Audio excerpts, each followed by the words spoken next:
Here are 7 important things to do with your salary to ensure financial health and personal growth, along with an expanded explanation for each of the points. So stick around, and as always, this is a Glow Up Era podcast by Chichi Eliza. Miss Chichi. In most of my platforms, I use the name Chichi Eliza because my official names are Elizabeth Chitechi. So let's get to what we are supposed to rant about today. Talk about salary. What comes to your mind? Mapeni kidogo ambayo yananiruhusu kulipa gharama ya maisha. That is one of it.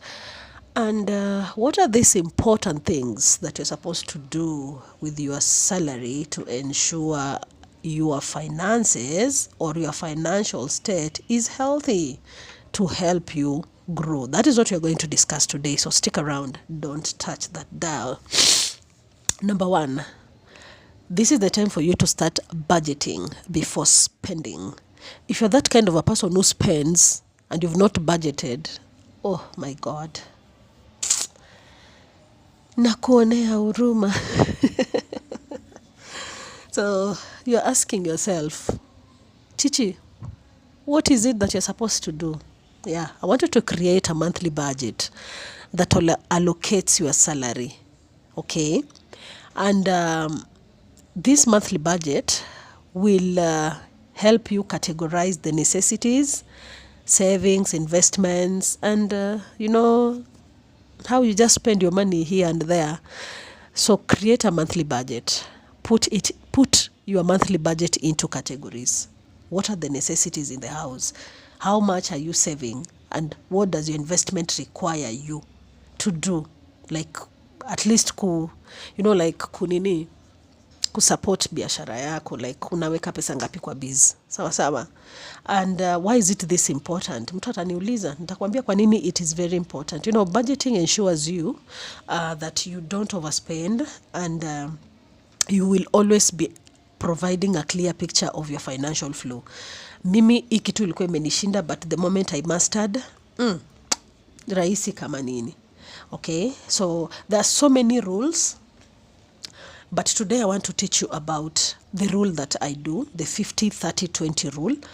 And the 50%, this one I always put it for necessities. That is rent, food, utilities, the biggest part of my bills paying. And then the 30% is for my wants. I want to go out, I want to dine out, I want to go and watch some movies, I just want to entertain myself. The 30% will cater for that. And then the remaining 20% rule is now for the savings and even debt repayment. If I have some debt, I try so much and pay the debt. So, this rule has helped so many people who don't know what to do when it comes to budgeting and spending. And tools like spreadsheet, if you don't know, go to YouTube. See what people talk about spreadsheet, how they use spreadsheet, how they maneuver and make sure that they are consistent in doing the spreadsheet thing. You understand? You will be able to learn a lot. Now, spreadsheet, most of the time it simplifies the process, and it will really help you in tracking your spending patterns. So for those who want to learn more about spreadsheet, please, I just urge you today, go watch free videos in YouTube about spreadsheet and how people budget and spend their money, their salary using spreadsheet. Number 2, we are talking about 7 important things to do with your salary, okay? So that your financial health will be healthier and your personal growth will be bigger. Okay, so number 2 is save consistently. Shida ya kusave consistently inakuanga majukumu ni mengi, so unashindwa kusave. Chichi, what am I supposed to do? Now listen, I want you to set aside a portion of your salary for short-term and long-term savings. This video, I have been talking about this thing consistently. So today I'm repeating it. I don't know if it's for the last time or what. Please set aside a portion of your salary. Allocate short-term and long-term savings.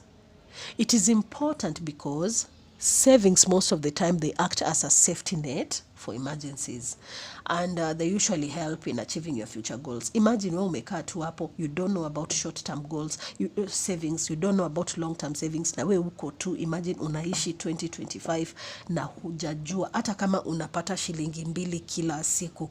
Jua short-term ni vitu gani, long-term ni vitu kama gani. Imagine unapatikana na magonjwa, hauna hata savings na unafanya kazi kila siku. Inabidi uende kwa jirani ukope, ndio uende upeleke mtoto hospitali apewe Panadol. That one is sickness. That one you need to get out of that immediately. Now, let me expand a little bit about this point of save consistently. I want you to open a high-end saving account. Do you understand? Usiogope kuingia kwa hizi bank kubwa kubwa. Ati unasema hizo bank ni za watu fulani. Wewe tu pia ni huyo mtu fulani. You know, this high yield savings account, they are good in interest rates. Okay, so open a high yield savings account for a better interest rate. Another thing is automate savings transfer to ensure consistently. Just sema tu mimi hata iwe nini nikipata 200 nitatoa 50 bob lazima niweke kwa account. No matter what, my 50 shillings has to go to my account. So hata kama umeweka budget exceed, wewe toa tu hiyo 50 bob yako, baki na hiyo 150 shillings, budget with that 150. When we say save consistently, tutakupigia nduru mama na wewe baba ndio usikie chenye tunakuambia. Okay? Another thing is aim for an emergency fund covering a coverage that will cover maybe from 3 to 6 months of expenses. When we talk about emergency funds, ni ile pesa umeweka tu aside. Unaona saa zingine unakaa usiku, kuna mtoto pia as a parent kanaanza tu kukua na joto usiku, you don't have even a small money in your pocket. Mimi wallet yangu haikosangi shilingi 200 ama hata 500. Hiyo kibeti iko tu nayo, mwezi kisha iutokangi, unaget. So kuwa na mazoea ya kuachanga tu pesa fulani kwa nyumba, mtu asiguze, ako 200 kabaki tu hapo. Hizi ni vitu zinafanyika duniani. Sawa sawa. Let us talk about number 3. Invest wisely. Now, allocate a portion of your salary towards investments like maybe stock, mutual funds and real estate. Saizi kila mtu ako into real estate. Wewe unapata pesa mob, hautaki allocate portion of your salary towards an investment, unalala na pesa kwa blanketi, unaona unalalia mambo za stock, mambo za funds huku nje. Toa hiyo pesa yako kwa blanketi, weka mahali iwe inazaa. Mmesikia mambo ya MMFs, money market funds, mambo ya stock, mambo ya bonds. Ingia kwa hizi vitu, fanya hizi vitu.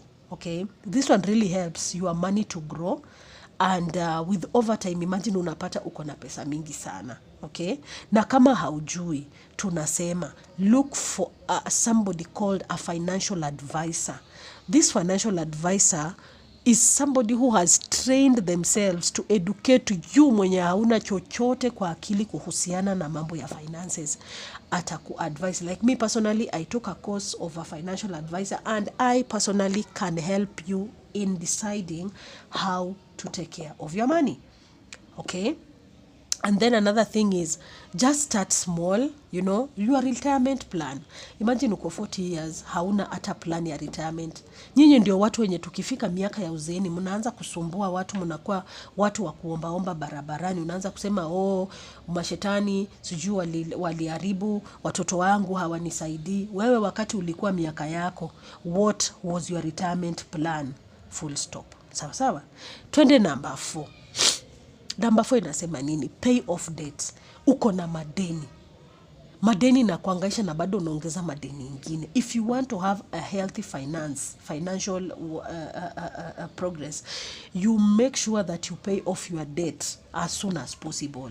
Okay? Use part of your salary to eliminate these debts.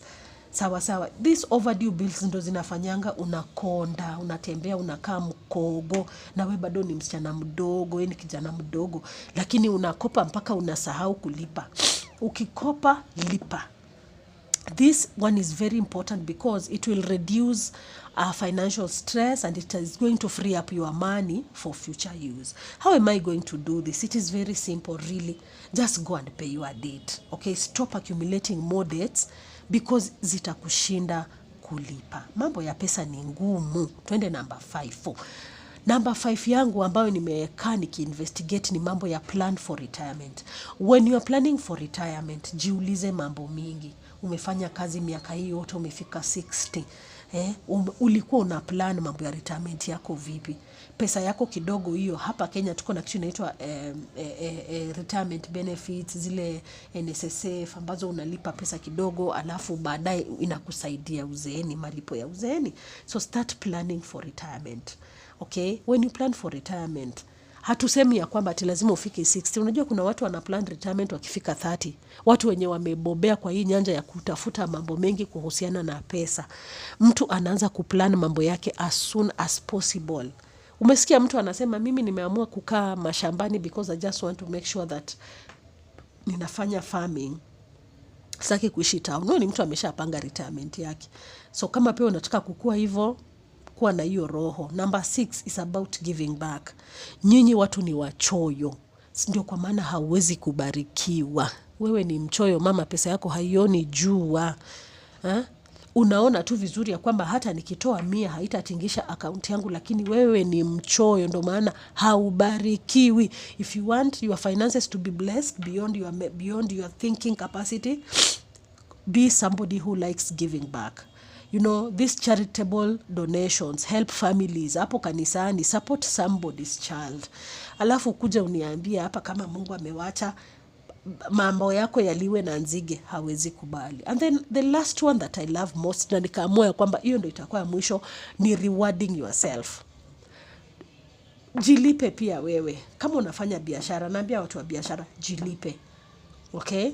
Hiyo kujilipa yako ndio unasikia unaenda entertainment, unaenda kuwatch movie, unaenda kuona kitu, jilipe. It is very, very important. But make sure you don't overspend. Okay? So, my final thoughts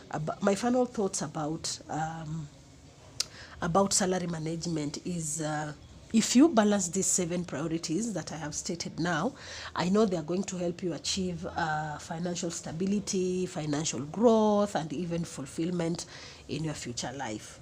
So regularly, I want you to always review and adjust this allocation of your salary and responsibilities when they come and they change. You know, sometimes unaamka asubuhi vitu zimebadilika.